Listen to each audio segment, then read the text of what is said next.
Hi friends, welcome back to my channel. எல்லாருக்கும் வணக்கம். இன்றைக்கி என்ன ரெசிபி பார்க்க போகிறேன்னா, வெள்ளரிக்காவை வச்சு ஒரு சட்னி தான் செய்ய போகிறேன். வாங்க இதை எப்படி செய்யலான்னு பார்க்கலாம். இப்போ வெள்ளரிக்காய் சீசன்றனால நிறையா கிடைக்கும். அதனால் இந்த மாதிரி நம்ம வெள்ளரிக்காயை யூஸ் பண்ணிக்கிறலாம். நல்ல பெரிய காயாக எடுத்துக்கோங்க. நல்லா கழுவிட்டு 2 பக்கம் இந்த மாதிரி கட் பண்ணி எடுத்துக்கோங்க. எடுத்துட்டு நடுவில் கட் பண்ணிக்கோங்க 2ஆ. மறுபடியும் இந்த மாதிரி கட் பண்ணிக்கோங்க. இப்போ நம்ம உள்ளே இருக்க இந்த விதையை யூஸ் பண்ண போகிறதில்ல, தனியாக கட் பண்ணி எடுக்கணும். இந்த விதையெல்லாம் கட் பண்ணிவிட்டு அது தனியாக ஜூஸ் போட்டு குடிக்கலாம். இல்லாட்டினா வெயிலில் காய வச்சுட்டு பவுட்ரு பண்ணி முகத்துக்கும் அப்ளை பண்ணிக்கலாம். வேஸ்ட் ஆகாது இந்த விதையெல்லாம். இப்போ உள்ளே இருக்கிறதெல்லாம் எடுத்தாச்சு. இதே மாதிரியே அடுத்து உள்ள காயிலையும் நடுவில் உள்ள இந்த விதையெல்லாம் எடுத்துருங்க. ரொம்ப பிஞ்சாக இருக்கிற வெள்ளரிக்காயில் இந்த மாதிரி ட்ரை பண்ணாதீங்க, நல்லா இருக்காது. இப்போ இதை நீளமாக கட் பண்ணிக்கிறணும் பொடியாக. அதுக்கு முன்னாடி இதோட தோல் பின்பகுதி இருக்கு இல்லைங்களா, அதை சேர்க்காதீங்க, அதையும் எடுத்துருங்க. லேசாக கசப்பு தன்மை இருக்கும் இதில். இப்போ இதை எல்லாத்தையும் பொடியாக நறுக்கிட்டு காமிக்கிறேன் பாருங்கள். இந்த மாதிரி நறுக்கி எடுத்து வச்சுக்கோங்க. நல்லா கழுவிடுங்க. கழுவிட்டு எடுத்து வச்சுக்கோங்க.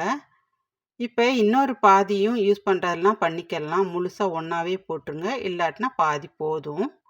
இப்போ ஸ்டவ் ஆன் பண்ணிவிட்டு ஒரு கடாய் அடுப்பில் வச்சு எண்ணெய் சேர்த்துக்கோங்க.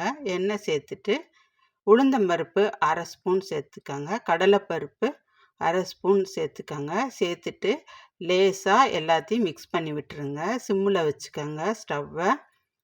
இது எண்ணெயில் நல்லா பொரியட்டும். பொரிஞ்ச வாட்டி நிலக்கல்ல இருக்கு இல்லைங்களா, அதையும் சேர்த்துக்கோங்க, ஒரு கரண்டி அளவுக்கு. இதையும் லேசாக ஃப்ரை பண்ணிக்கோங்க. நிலக்கடலை இது ஆல்ரெடி வறுத்த கடலை தான்.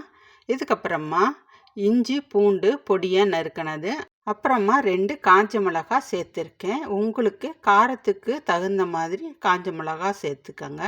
இதையும் லேசாக வதக்கி விடுங்க. மிளகா உப்பி வரும், அந்தளவுக்கு வதக்கி எடுத்துக்கோங்க. அடுத்ததாக இது கூடவே நம்ம தேங்காய் சேர்த்துக்கரலாம். துருவி வச்சுருக்க தேங்காய் 1/4 கப் அளவுக்கு சேர்த்துக்கோங்க. இதையும் லேசாக வதக்கிட்டு கருவேப்பிலை கொத்தமல்லி அதையும் சேர்த்துக்கோங்க. உங்கள்கிட்ட புதினா இலை இருந்தாலும் 2 சேர்த்துக்கோங்க. இப்போ நம்ம நறுக்கி வச்சுருக்க வெள்ளரிக்காய் அதையும் சேர்த்துக்கோங்க. சேர்த்துட்டு வதக்கி விடுங்க. இதில் உள்ள தண்ணி எல்லாம் வத்துற வரைக்கும் வதக்கி விட்டுருங்க. இந்த சட்னி ரொம்ப சூப்பராக இருக்கும். இட்லிக்கு சுட சுட இட்லியோடு சாப்பிடும் போது அவ்வளோ சூப்பராக இருக்கும். இது வெள்ளரிக்காயில் செய்த சட்னி மாதிரியே தெரியாது, கண்டுபிடிக்கவும் முடியாது நம்ம இதை சேர்த்துருக்கோன்றது. இந்த சட்னி ரச சாதம் வச்சு சாப்பிட்டாலும் ரொம்ப சூப்பராக இருக்கும். இதை நல்லா சிம்மிலேயே வச்சு வதக்கி விட்டாச்சு. இன்னும் நம்ம உப்பு இதில் சேர்க்கலை. இந்த சமயத்தில் உப்பு சேர்த்துக்கறலாம். தேவையான அளவு சேர்த்துக்கோங்க. சேர்த்துட்டு எல்லா இடமும் படுற மாதிரி மறுபடியும் வதக்கி விட்டுருங்க. இப்போ கடைசியாக இது புளிப்பு சுவைக்காக லெமன் ஜூஸ் சேர்க்க போகிறேன். நீங்கள் விருப்பப்பட்டால் புளி கூட சேர்த்துக்கறலாம்.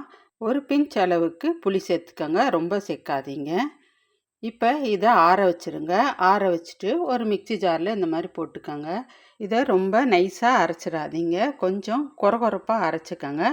அப்போ தான் நல்லாயிருக்கும் சாப்பிட்றதுக்கு. இப்போ நான் இதை அரைச்சிட்டு வந்து உங்கள்கிட்ட காமிக்கிறேன். பாருங்கள், நான் அரைச்சிட்டேன். இப்போ ஓப்பன் பண்ணி காமிக்கிறேன். இந்த அளவுக்கு அரைச்சி எடுத்துக்கோங்க. ஒரு ஸ்பூன் எடுத்து காமிக்கிறேன் பாருங்கள். இப்படி அரைச்சாதான் நம்மளுக்கு டேஸ்ட்டாக இருக்கும். அந்த கடலை பருப்பெல்லாம் கொரகொரப்பாக இருக்கும் போது சாப்பிட்றதுக்கு நல்லாயிருக்கும். இதை வேற ஒரு பவுலுக்கு மாற்றிடுங்க. மாற்றிட்டு தாளித்து கொடுத்துடலாம். இதை எப்பயும் போல் தாளிக்கிற மாதிரி கடுகு, உளுத்தம்பருப்பு, கருவேப்பிலை இதெல்லாம் சேர்த்து தாளிச்சிருங்க. அவ்வளோதாங்க, சூப்பரான வெள்ளரிக்காய் சட்னி ரெடி ஆயிடுச்சு. கண்டிப்பாக நீங்களும் ட்ரை பண்ணி பார்த்துட்டு எப்படி இருக்குன்னு சொல்லுங்கள். இது வித்தியாசமான சட்னியாக இருக்கும், சாப்பிட்றதுக்கும் டேஸ்ட்டாக இருக்கும். இந்த வீடியோ உங்களுக்கு பிடிச்சிருந்தா சப்ஸ்கிரைப் பண்ணுங்கள், லைக் பண்ணுங்கள், ஷேர் பண்ணுங்கள். தேங்க்யூ.